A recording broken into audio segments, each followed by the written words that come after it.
산고 황제원이란 말이 있어요. 산고 황디유안. 정말 많이 씁니다. 중국 사람들 참 자주 쓰는 말이에요.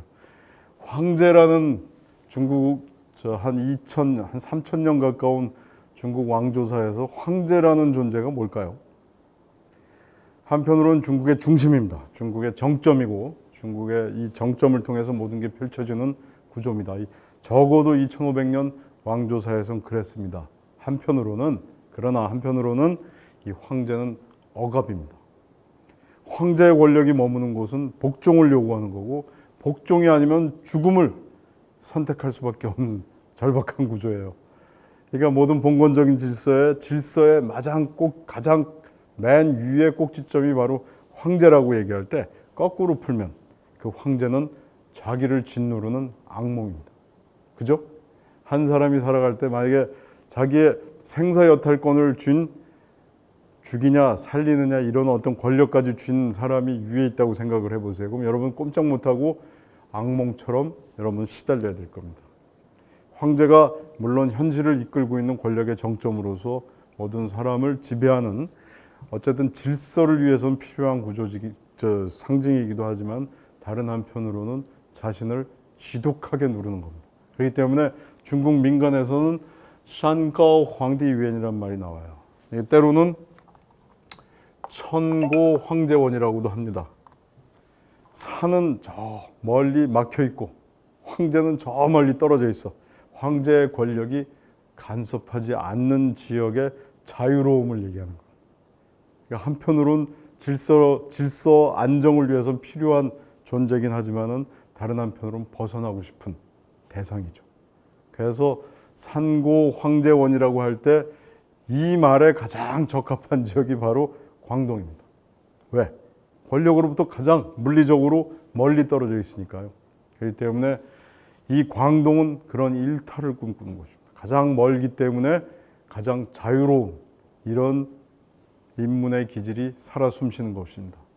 그 다른 한편으로 비에트의 기운이 왕성하다라고 말씀드린 이유도 있어요. 중국 남부 전역에 광범위하게 퍼져 살던 사람이 누군지를 설명드린 대목이 있죠. 바로 비에트입니다. 절강성 대목에서 여러분들한테 비에트를 설명을 드렸죠. 이 비에트의 기운이 가장 왕성하게 넘쳐나는 곳.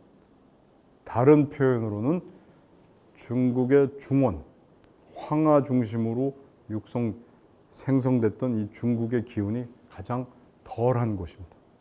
가장 그 기운에서 멀어져 있는 곳이죠. 그렇기 때문에 그 중앙의 권력의 자장으로부터 가장 멀고 인문의 전통으로 볼 때도 상당히 멀리 떨어져 있어서 거기로부터 비교적 자유롭고 속박을 덜 받는 곳이라고 이해를 하시면 됩니다. 광저우라고 광동성의 행정 권력 중심이죠. 야경입니다. 정말 상해만큼 눈부시게 발전하고 있습니다.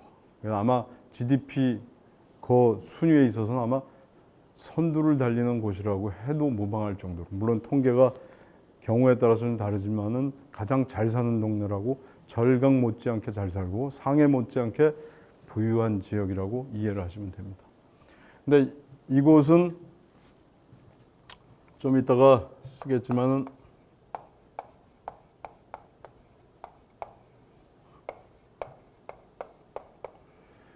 비에트의 이 월자랑 발음이 같습니다.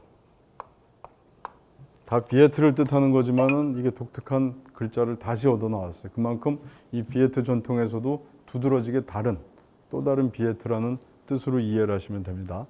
그리고 인문, 지리 환경으로는 오령이 지나갑니다. 예를 들어 광동성 북부 지역에 오령이라는 굉장히 큰 산맥이 산맥이라고 얘기 안 하는 사람도 있습니다. 그냥 거대한 산지가 딱 가로막고 있습니다. 그렇기 때문에 북부에서 이동하는 사람들이 오령을 넘기가 쉽지가 않았어요.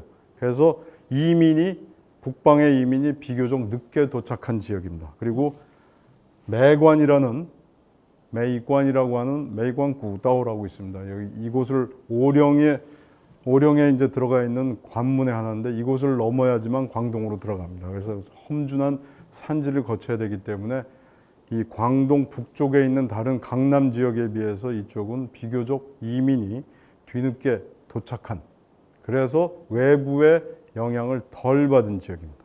그래서 비에트의 전통이 비교적 강하다고 그래갖고 이런 월의 또 다른 글자 이거를 택해갖고 지금 간자 이걸 약칭하는 글자로 쓰고 있습니다.